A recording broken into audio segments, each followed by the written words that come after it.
설교라는 제목으로 우리가 말씀을 한번 묵상해 보겠습니다. 이사를 해보신 경험들이 다 있으시죠? 아마 최소한 한 번, 두 번은 해보셨을 겁니다. 어떻습니까? 이사를 할 때에 그 기분이 어떨까요? 이사할 때에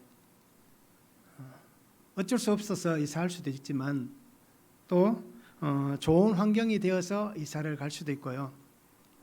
때로는 너무 환경이 또 안 좋아져서 이사를 갈 수도 있습니다. 그런데 이사할 때마다 아마 기분이 어떻게 보면 참 다르실 거예요. 그래서 좋은 일로 이사만 있으면 좋을 것 같습니다. 우리 성도님들은 앞으로는 지금까지는 어떻게 이사하셨든지 상관없이 앞으로는 좋은 일만 가지고 하나님께서 이사하게 하시는 그러한 하나님의 복이 임할 수 있기를 원합니다. 그래서 터전을 옮긴다는 것은 참 쉽지 않은 결정입니다. 그런데 그냥 이웃 동네로 옆에서 옆으로 간다든지 아니면 부산에 있으니까 부산 옆에 있는 가까운 지역으로 가는 것은 어떻게 보면 그렇게 큰 문제가 되지 않을 수 있습니다.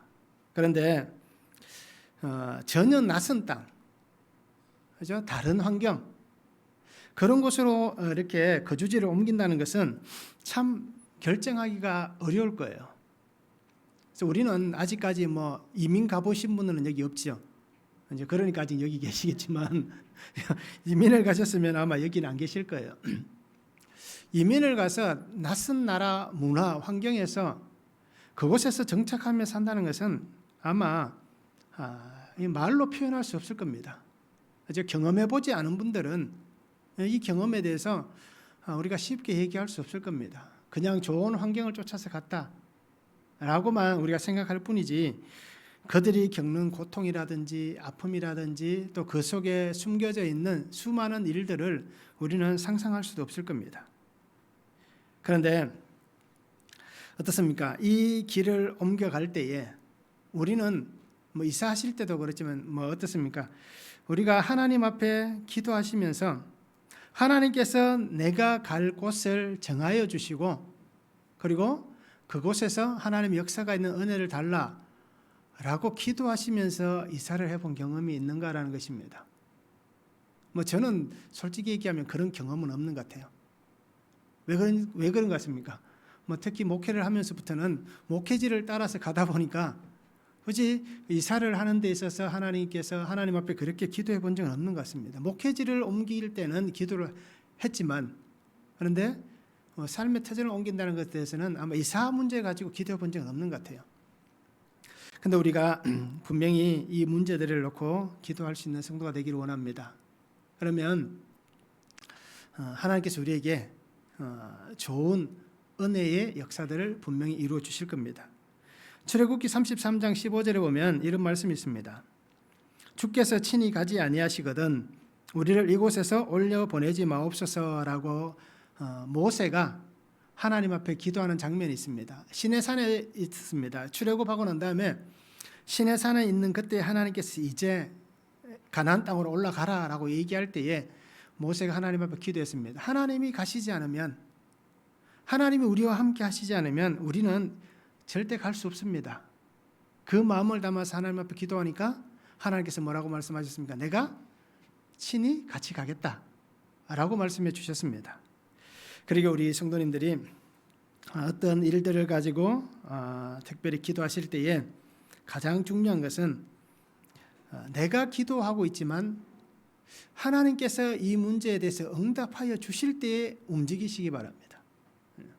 그냥 내 생각이나 내 계획대로 움직이는 것이 아니라 하나님께서 말씀하시는 그 말씀을 듣고 하나님께서 오늘 성경에 나오는 말씀같이 아브라함같이 부르셔서 옮기게 하시면 그죠? 터전을 옮길 수도 있고 가까운 곳이라도 이사를 갈 수 있고 또는 하나님께서 안 돼 그냥 그곳에 있어 라고 말씀하시면 머무를 수 있는 그러한 우리의 신앙이 되었으면 좋겠습니다. 그래서 출애굽하고 난 다음에 이스라엘 백성이 어떻습니까? 광야에 머무는 시간이 때로는 한 달을 머무를 때도 있고요. 때로는 1년을 머무를 때도 있을 거예요. 때로는 그냥 바로 장막을 거두고 옮길 때도 있었습니다. 이렇듯 하나님이 역사하시는 그 은혜를 따라서 살았던 그 백성같이 오늘 우리 성도님들도 그 은혜를 가지고 우리가 함께 살아갈 수 있기를 소망합니다. 오늘 성경 보면 7장 1절부터 16절 말씀을 보면 우리가 잘 알고 있는 스데반이 잡히고 난 다음에 공회 앞에서 그리고 백성들 앞에서 이렇게 설교하는 장면입니다. 그 중에서 오늘 일부분을 보는데요. 사람들 앞에 잡혀왔습니다. 그래서 이 스데반이 전하는 얘기가 아브라함이 하나님의 부르심으로 약속의 땅으로 떠나왔고 그리고 그 약속의 땅에서 하나님의 언약인 할례의 언약을 받았고 또 그 언약을 행했다라는 것입니다. 그러면서 이삭이 태어난 지 8일 만에 할례를 했다라고 얘기합니다. 그리고는 야곱에 대해서 얘기를 하고 있고요. 또 요셉에 대해서 얘기를 하고 있습니다. 그러면서 하나님께서 왜 이들을 이렇게 하나님 부르시고 그들과 함께하여 주셨는지에 대해서 오늘 분명히 말씀을 전하고 있습니다. 그래서 스데반의 설교 첫 번째 보면 하나님의 부르심입니다. 1절에서 4절에 보면 대제사장이 이르되 이것이 사실이냐 스데반이 이르되 여러분 부형들이여 들으소서 우리 조상 아브라함이 하란에 있기 전 메소포타미아에 있을 때에 영광의 하나님이 그에게 보여 이르시되 내 고향과 친척을 떠나 내가 내게 보일 땅으로 가라 하시니 아브라함이 갈대아 사람의 땅을 떠나 하란에 거하다가 그의 아버지가 죽음에 하나님이 그를 거기서 너희 지금 사는 이 땅으로 옮기셨느니라 라고 말씀합니다. 스데반이 잡힌 이유는 굉장히 심각한 문제로 잡혔습니다. 그래서 사람들과 논쟁을 했습니다. 토론이라고 얘기할 수 있죠. 그런데 일반적인 토론이 아니었습니다. 그냥 논쟁과 같은 굉장히 다툼이 일어날 만한 그런 시끄러운 토론이었습니다. 그런데 그 토론 가운데 6장 10절에 보니까 어떻게 얘기합니까? 스데반이 지혜와 성령의 충만함을 가지고 그들에게 말하였기에 그 함께 토론했던 사람들이 능히 당하지 못하였다라고 얘기합니다.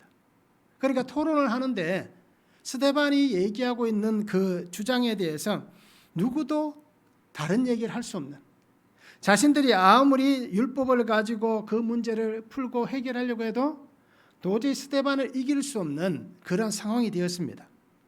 그러니까 사람들이 어떻게 합니까? 여러 사람을 모으는 겁니다. 그리고는 그 사람들을 매수해서 스데반이 토론하는 가운데에 하나님과 모세를 어떻게 합니까? 비방했다, 모독했다, 저주했다 라는 제목을 씌워서 모함을 하는 것입니다. 그래서 오늘 이 대제사장이 묻는 겁니다. 이것이 사실이냐라고 묻는 장면이 바로 그것입니다. 하나님을 모독하고 모세를 모독한 것이 맞느냐?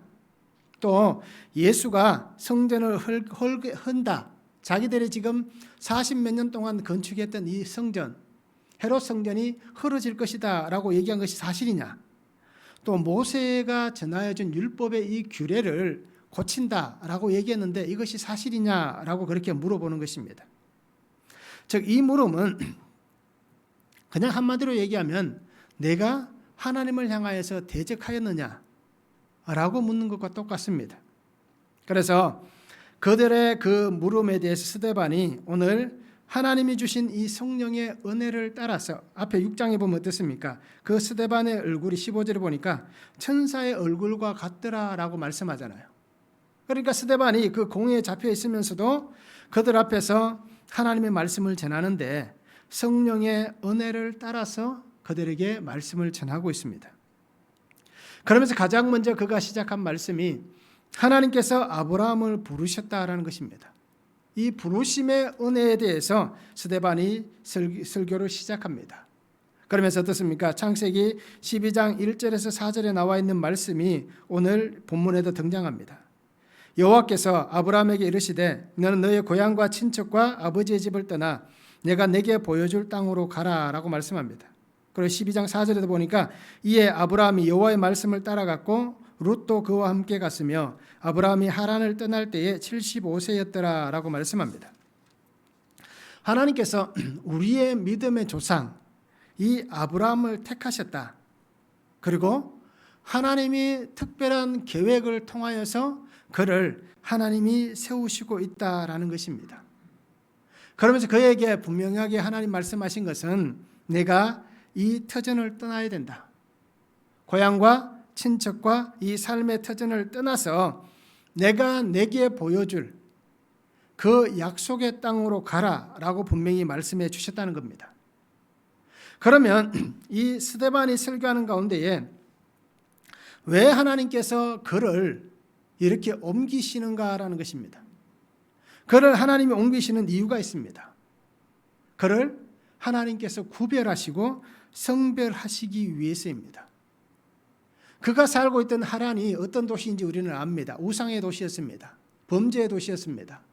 그런데 그곳에서 하나님께서 그를 택하셨을 때, 부르셨을 때에 그를 구별하시고 성별하시기 위해서 하나님은 그 친척 본토 아비집을 떠나가라 라고 말씀을 하신 것입니다.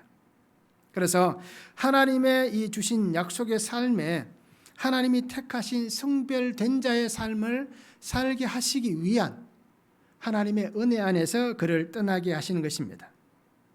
그래서 우리가 성별이라는 이 단어를 보면 사전에 이렇게 얘기합니다. 성별은 신성한 용도에 서기 위해 보통 것과 구별하는 일이라고 쓰여져 있습니다. 우리 국어사전에 보면 성별을 이렇게 얘기합니다. 그냥 일반적인 것과 구별했다는 겁니다. 이렇듯 하나님께서는 그를 떠나게 하셔서 옛 삶의 자리에서 떠나게 하셨다는 것입니다. 이 성별은 분리시키는 것입니다. 그래서 하나님께서는 그의 삶의 자리에서 이 아브라함을 분리시켜 내시는 것입니다. 그래서 이 분리하심을 통하여서 하나님의 택하심, 거룩함의 성별의 은혜의 시작이 일어나게 하시는 하나님의 특별한 방법이었습니다. 그러기 위해서 하나님께서는 이 아브라함을 그의 삶의 터전에서 완전히 분리시켜 주시는 것입니다. 말씀드렸듯이 이 갈대아 우르 또 하란 이곳은 우리가 일반적으로 생각하는 그러한 도시가 아닙니다. 오늘날 우리가 생각하는 도시가 아닙니다. 이 시대는 어떻습니까? 신이 판을 치던 시대잖아요. 자기의 신들을 섬기는 나라들이었습니다. 그러니까 말로 표현할 수 없을 만큼 굉장히 그러한 영적으로 문란하고 힘든 그러한 상황이 있는 나라들이었습니다. 그곳에서 하나님께서는 그의 삶을 분리시켜 주셨고 그의 삶을 성별케 하셨다라는 것입니다. 그러기에 이 하나님의 부르심, 하나님께서 택하신 자를 하나님께서 원하시는 삶의 모습대로 새롭게 만들어가기 원하시는 이 하나님의 은혜요, 하나님의 특별한 뜻이었다는 것입니다. 그래서 하나님께서는 이 아브라함을 부르셨다라고 이 스데반은 말씀을 전하고 있습니다. 스데반은 이렇게 말씀을 전하시면서 이 속에 분명히 한 사람을 담고 있습니다. 그것이 우리가 이 스데반의 설교의 중심 요지가 여러분들이 이 말씀을 읽어보시면 알겠지만 이 중심에는 예수 그리스도가 있습니다. 이 스데반이 전하는 이 설교의 중심은 예수님입니다. 이렇듯 아브라함을 하나님께서 택하시고 구별하시고 성별하셨던 것 같이 그리고 그를 불러주셨던 것 같이 하나님께서 새롭게 하나님의 삶을 살게 하여 주셨다라는 이 말씀을 전하면서 그 속에 바로 예수 그리스도께서 하나님의 부르심 안에 우리에게 온 이 땅 가운데 오셨지만 이 땅에서 하나님은 그를 거룩하게 성별하셨다. 그리고 하나님의 방법대로 그를 사용하시고 있다라는 것을 분명히 담고 있는 것입니다. 그래서 오늘 스데반은 얘기합니다. 하나님의 약속하신 구속의 역사가 끊어지지 않고 계속해서 이어질 수 있도록 그 이어짐의 시작을 오늘 이 아브라함을 택하시고 있다는 것입니다. 창세기에 나와 있는 그 수많은 사람들이 분명히 존재하지만 왜 스데반이 이 아브라함부터 시작했겠습니까? 이 아브라함이 이스라엘의 믿음의 조상이기 때문입니다. 그 이전의 사람들도 그 믿음의 조상의 계보에 들어올 수 있지만 나라의 시작을 족장 시대의 시작을 바로 이 아브라함 때부터 시작하였다라고 여기기 때문에 바로 이 아브라함을 통해서 하나님이 우리에게 이런 말씀을 주십니다라는 것을 전하고 있는 것입니다. 말씀을 한번 적용해 보시기 바랍니다. 말씀에 순종하여서 떠나야 될 나의 삶의 정욕과 나의 자랑은 무엇이 있습니까? 아브라함이 하나님의 부르심을 통하여서 떠나왔듯이 그를 성별하여 주셨듯이 거룩하게 하여 주셨듯이 우리도 하나님 앞에서 성별되어야 될 또는 거룩하게 구별되어야 될 그 삶의 모습이 있습니다. 그러면 나의 삶의 정욕과 자랑은 무엇이 있습니까? 내가 떠나야 될 나의 삶의 정욕, 내 삶의 자랑이 무엇이 있는가라는 것입니다. 우리는 부르심에 순종하여서 떠나야 됩니다. 그런데 여전히 떠나지 못하고 머물러 있는 하란과 같은 존재는 무엇입니까? 나를 붙잡고 있는 것. 내가 하나님의 사람으로 살아가는 그 삶에 여전히 죄가 있고 악이 있는 그 자리에 나를 붙잡고 있는 그 하란과 같은 존재가 무엇인가라는 것입니다. 아브라함은 이 하란을 떠날 때 어떻게 떠났습니까? 아버지 데라가 죽었을 때 떠났습니다. 이렇다 오늘 우리의 삶의 자리에서 정말 나를 떠나지 못하게 만드는 것이 무엇이 있는가? 우리가 말씀 한번 적용해 보면 좋을 것 같습니다. 두 번째는 하나님의 약속입니다. 5절에서 8절에 말씀합니다. 그러나 여기서 발붙일 만한 땅도 유업으로 주지 아니하시고 다만 이 땅을 아직 자식도 없는 그와 그의 후손에게 소유로 주신다고 약속하셨으며 하나님 또 이같이 말씀하시되 그 후손이 다른 땅에서 나그네가 되리니 그 땅 사람들이 종으로 삼아 400년 동안을 괴롭게 하리라 하시고 또 이르시되 종 삼는 나라를 내가 심판하리니 그 후에 그들이 나와서 이곳에서 나를 섬기리라 하시고 할례의 언약을 아브라함에게 주셨더니 그가 이삭을 낳아 여드레 만에 할례를 행하고 이삭이 야곱이 우리 12조상을 낳으니라 라고 말씀합니다. 하나님께서는 이 부르신 이 아브라함에게 오늘 상당한 은혜를 선포하십니다. 어떻게 보면 상상할 수 없는 그 약속이었습니다. 스데반은 이 하나님의 약속에 대해서 말씀합니다. 우리의 조상 이 아브라함 하나님이 부르셨는데 그를 부르시고 그냥 내팽개투신 것이 아니라 그에게 정말 우리가 상상할 수도 없는 그 은혜의 약속을 하셨다라는 것입니다. 하나님은 이 아브라함에게 분명히 이렇게 얘기합니다. 창세기 15장 5절에 보면 그를 이끌고 밖으로 나가 이르시되 하늘을 우러러 무뼈를 셀 수 있나 보라. 또 그에게 이르시되 내 자손이 이와 같으리라 라고 말씀합니다. 오늘 말씀에도 얘기하잖아요. 이 땅에 아직 자식도 없는데 그의 후손에게 이 땅을 주겠다. 자식도 없는데 하나님께서 하늘의 별과 같이 번성하게 하겠다라고 말씀을 해주시고 있습니다. 그런데 더 놀라운 것은 어떻습니까? 이 아브라함의 믿음입니다. 하나님께서 보여주시는 그 은혜를 듣고 그 자리에서 아브라함은 하나님께서 어떻습니까? 평가하시기를 이 아브라함의 믿음을 이렇게 평가합니다. 그의 믿음을 보시고 의로 여기셨다라고 얘기합니다. 하나님도 대단하시지만 이 아브라함도 대단한 사람입니다. 아무것도 없습니다. 약속은 하시지만 손에 잡히는 것도 없고 눈에 보이는 것도 없습니다. 75세에 그가 그 땅을 떠나와서 이 가나안 땅에 들어왔습니다. 그런데 하나님이 약속하신 창세기 15장쯤 되면 그의 나이가 우리가 대충 80이 넘었다라고 얘기를 합니다. 그러면 그 긴 시간 동안 약속의 땅에 와서 최소한 10년이 흘러갔는데 그런데 그때까지도 어떤 은혜도 보여지지 않았습니다. 그리고 우리가 알듯이 하나님이 부르시고 나서 그 약속을 이루시는 순간까지 25년이 걸렸잖아요. 아들을 주실 때까지. 그리고 창세기 15장에 이 하늘을 바라보게 하셨고 그 약속을 주신 지도 10년이 넘었어야 하나님의 그 은혜를 보았습니다. 그런데 어떻습니까? 하나님께서 주신 이 은혜를 믿었다는 겁니다.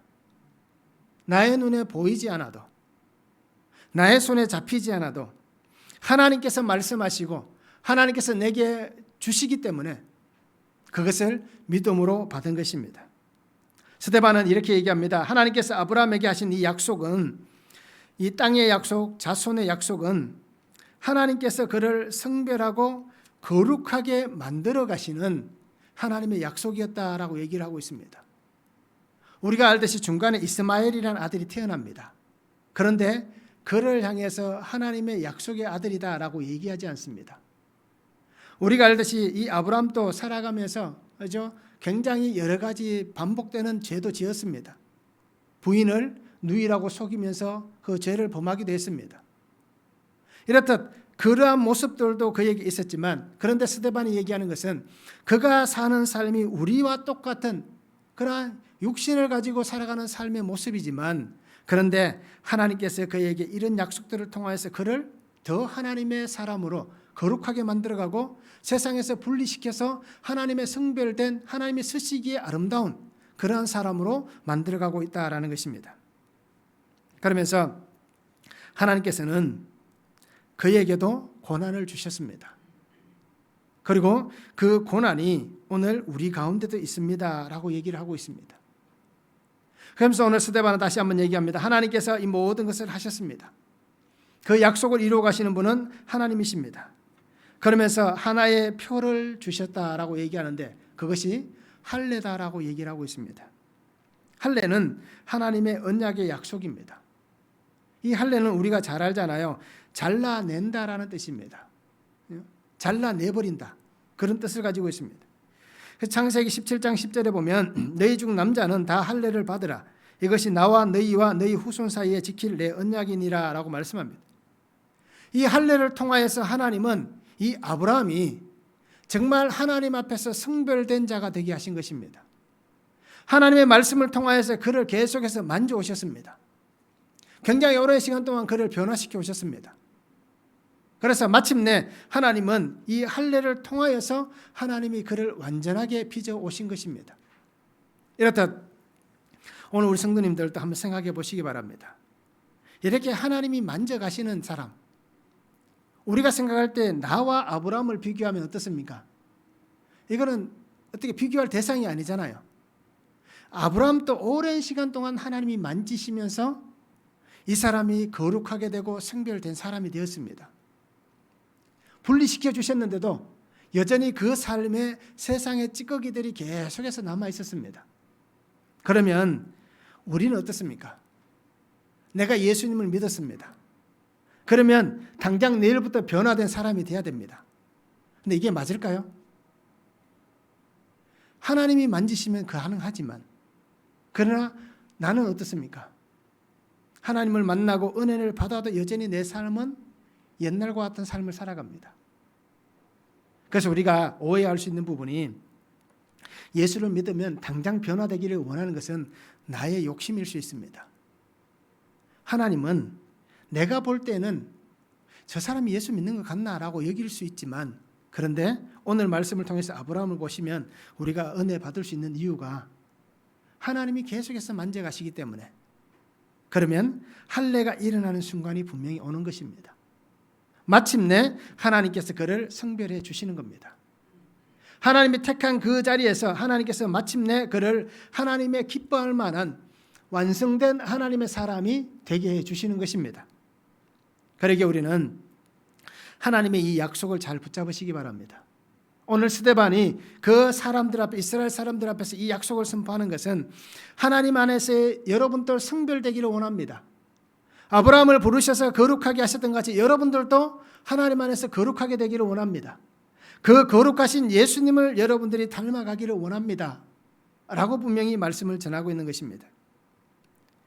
이 약속은 우리가 분명히 기억하시기 바랍니다. 세상의 삶의 자리 가운데 우리가 살아갑니다. 그러나 혹시라도 우리가 이 말씀을 가지고 또 악용해서 안 되는 이유가 하나님이 그렇게 하실 것이기 때문에 나는 이렇게 마음대로 살아도 된다.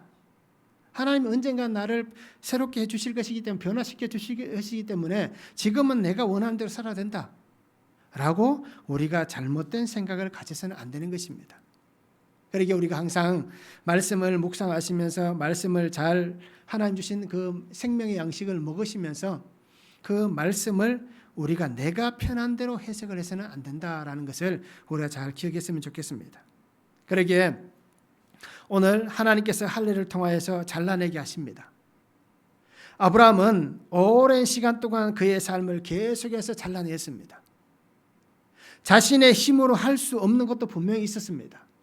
그래서 하나님께서 계속해서 자기의 삶에 역사하여 주셔서 잘라내시기를 원했습니다. 그래서 우리가 아브라함이 하나님을 만나고 나서 오랜 시간 동안 어떻습니까? 그가 산 시간 동안 우리가 생각할 때는 매일 매 순간 하나님이 그에게 찾아와 주셨고 응답해 주셨을 것이다 라고 생각하는데요. 그렇지 않았다는 겁니다. 어떤 때는 하나님께서 10년 동안 침묵하실 때도 있었고 어떤 때는 몇 개월 동안 침묵하실 때도 있었고 어떤 때는 바로 하나님께서 응답하실 때도 있었습니다. 그러면 그가 왜 그랬겠습니까? 범죄할 때마다 하나님은 침묵하셨습니다. 그가 하나님 앞에서 스스로가 하나님의 은혜 안에 말씀을 붙잡고 잘라내게 하시기 위해서. 이렇듯 우리도 우리 속에 있는 생각들, 나의 속에 있는 가치들, 나의 환경, 나의 이성, 나의 삶의 내일이라는 소망까지도 하나님 앞에서 잘라낼 수 있는 결단을 하시기 바랍니다. 이 결단으로 인해서 고통이 생겨날 수 있습니다. 그러나 이 고통은 정말 우리를 죽이는 고통이 아니라 이 고통은 우리를 살게 하는 고통입니다. 그러기 하나님 안에서 우리가 하나님의 약속을 붙잡고 믿음의 결단을 통하여서 하나님 앞에 생명의 결단으로 잘라낼 수 있는, 그래서 정말 하나님이 나를 성별하시고 구별하신 그 은혜의 삶을 내가 하나님 앞에 살아갈 수 있는, 그러면서 그 은혜를 붙잡고 하나님 앞에서 하나님께서 내가 이렇게 살 수 있도록 하나님이 하셨습니다. 하나님께서 이 모든 것을 행하셨습니다. 라는 이 고백을 가지고 살아가는 우리의 삶이 되면 좋을 것 같습니다. 오늘 하나님은 그것을 우리에게 말씀해 주시는 겁니다. 하나님께서는 아브라함에게 또 믿음의 사람들에게 이것을 원하시는 것입니다. 그래서 오늘 스데반을 통하여서 하나님이 그 백성들에게 말씀을 전하는 것입니다. 하나님의 원하심 안에 순종하며 살기를 하나님께서 기억하시는 겁니다. 그러기에 오늘 우리의 삶을 하나님 앞에 드릴 수 있기를 원합니다.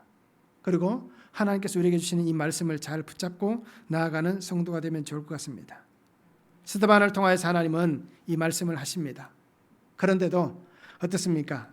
이 이스라엘 백성들, 공회원들은 하나님이 들려주신 이 말씀을 들음에도 그들은 듣지를 못하고 있습니다.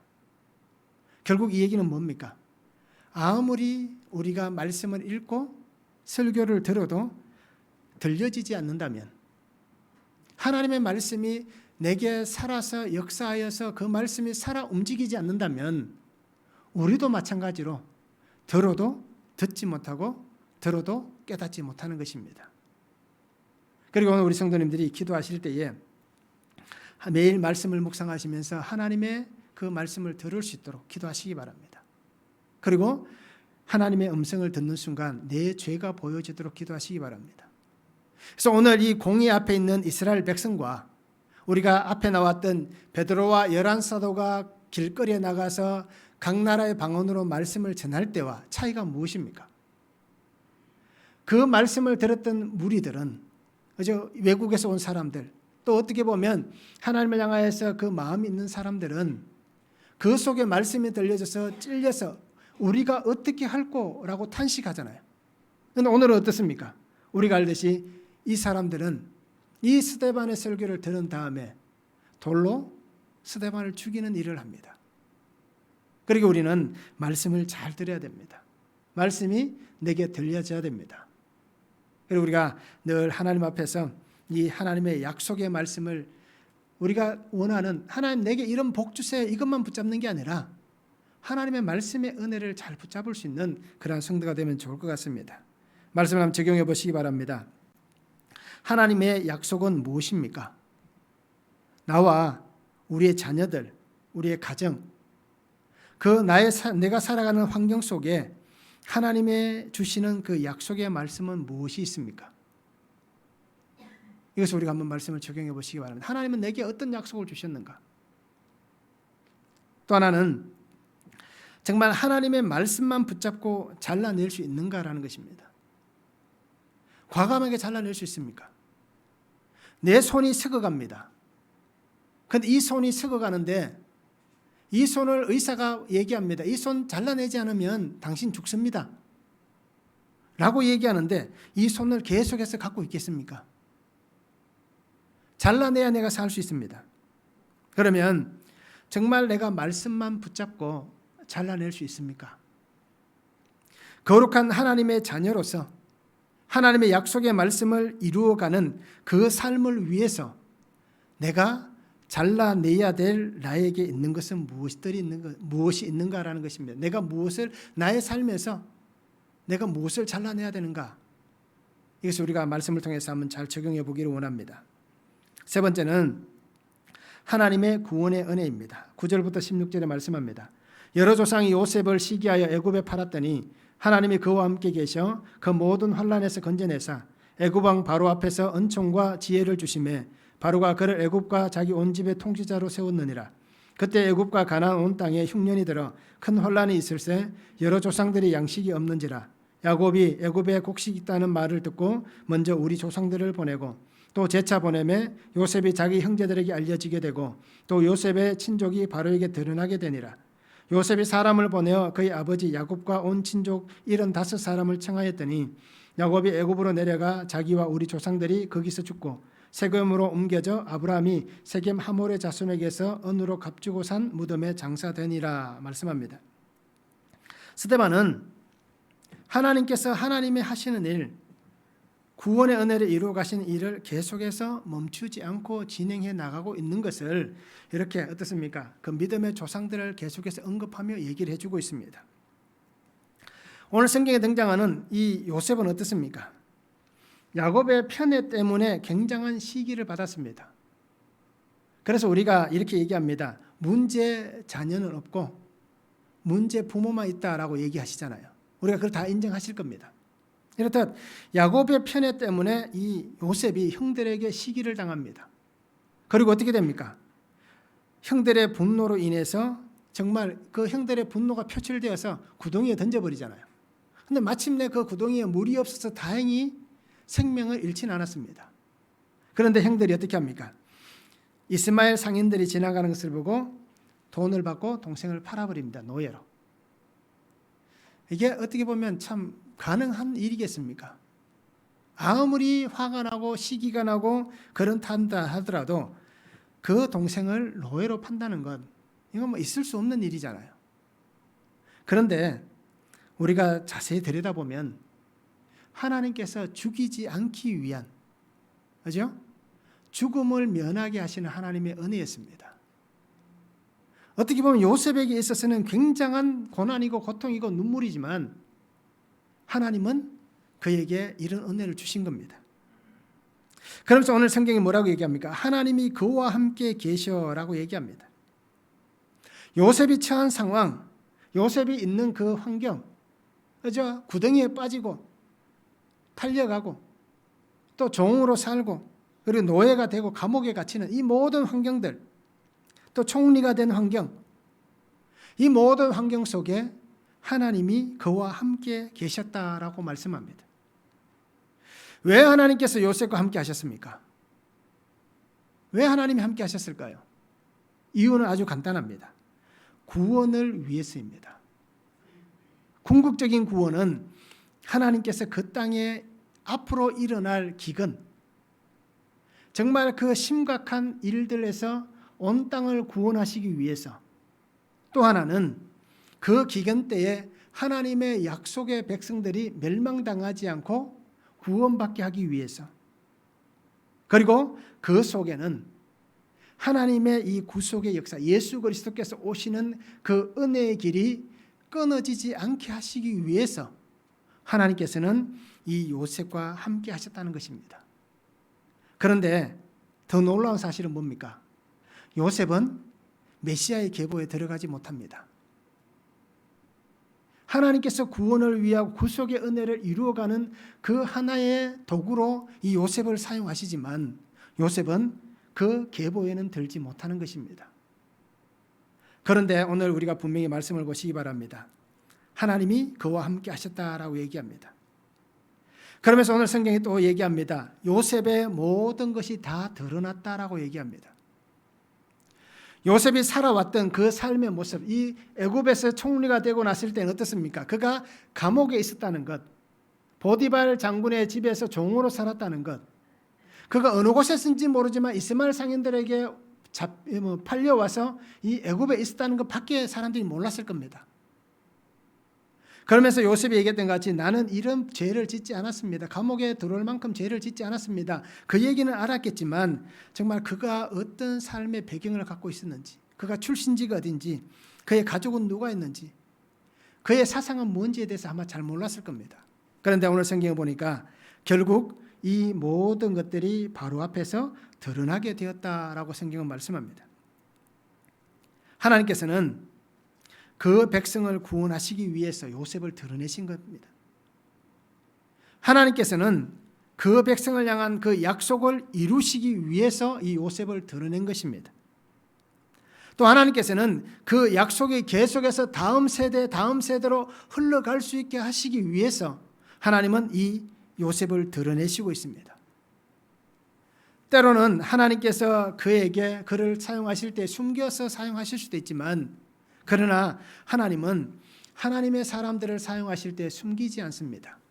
하나님은 다 드러내어서 사용하시는 겁니다.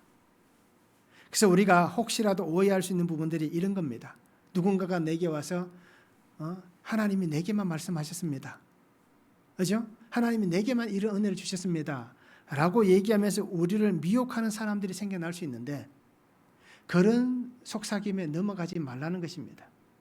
이미 하나님은 우리에게 이 요셉을 드러내셨듯이 이 성경 66권을 통하여서 우리에게 다 드러내어 주셨습니다. 그리고 우리가 비밀은 이제는 더 이상 없습니다. 예수님이 오시는 것도, 다시 오실 예수님도 이미 다 드러났잖아요. 그런데 그게 뭐가 비밀이 되겠습니까? 그리고 우리는 하나님께서 이 사용하시는 모습들을 잘 보시기 바랍니다. 하나님은 아브람, 이미 하나님은 태초에 말씀하셨던 이 구속의 역사를 오늘 이 스데반을 통하여서 요셉이 드러나게 하심을 통하여서 하나님은 그 구속의 역사를 드러내셨습니다. 그것을 이 스데반이 강조합니다.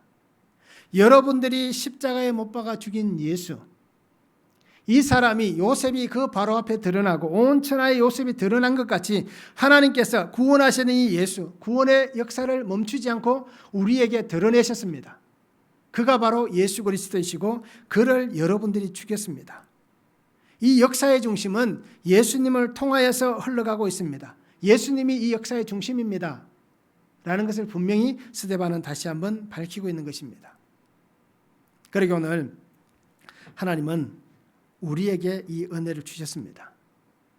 우리도 이 은혜를 붙잡고 살아가다 보면 오늘 요셉과 같이 또는 이 스데반과 같이 애매한 고난을 당할 수도 있습니다. 원치 않는 어려움을 당할 수도 있고 원치 않는 힘든 일을 겪을 수도 있습니다.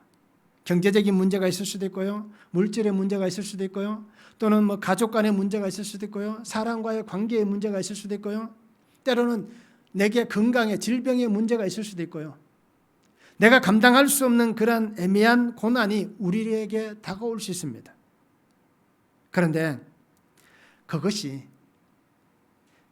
나를 하나님의 구원의 은혜 안에 세워가시는 하나님의 구원의 사용하심이란 것입니다. 오늘 분명히 말씀을 통해 보시기 바랍니다. 스데반이 얘기하는 것이 무엇입니까? 이 하나님의 구원하시는 구원의 은혜 안에 하나님은 이 사람들을 사용하셨습니다. 그렇듯 오늘 나에게도 하나님은 그 사용하심이 분명히 있는데 그것이 내게 고난으로 찾아올 수도 있습니다. 그리고 또 한 가지는 오늘 성경 16절에 보면 뭐라고 얘기합니까? 야곱은 죽어서 애굽 땅에 장사되지 않고 고향 땅에 장사되었다라고 얘기합니다. 이 말씀이 오늘 우리에게 은혜가 있을 수 있기를 원합니다.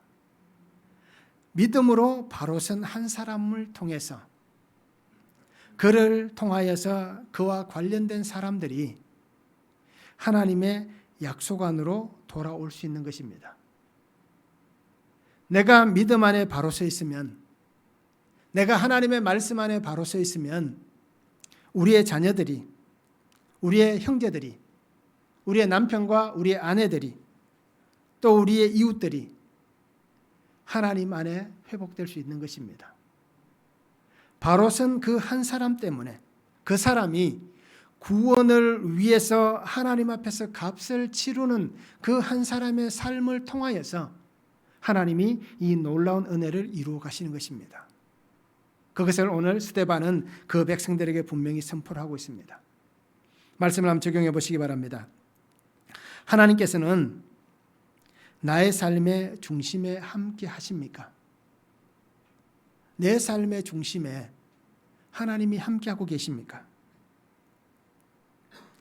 구원을 위해서 내가 겪는 고난이 있습니다. 이 고난 속에서 하나님께서 구원하시는 한 생명이 있다는 것을 믿으십니까? 나를 통하여서 하나님이 구원하시는. 그래서 우리가 이렇게 말씀을 드린 적이 있습니다. 예수 믿게 해준 부모가 최고의 부모다라고 말씀드렸잖아요.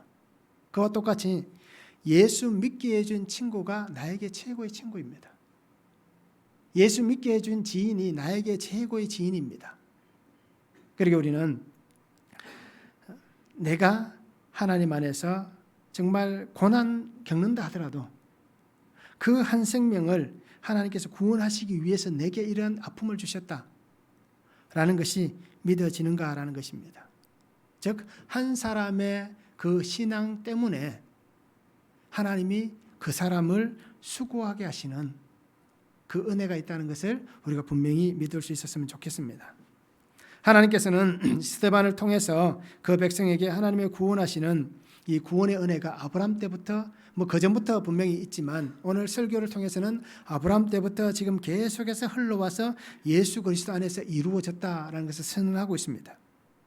그러면서 이 구원을 위해서 예수님께서 값을 치러주셨다.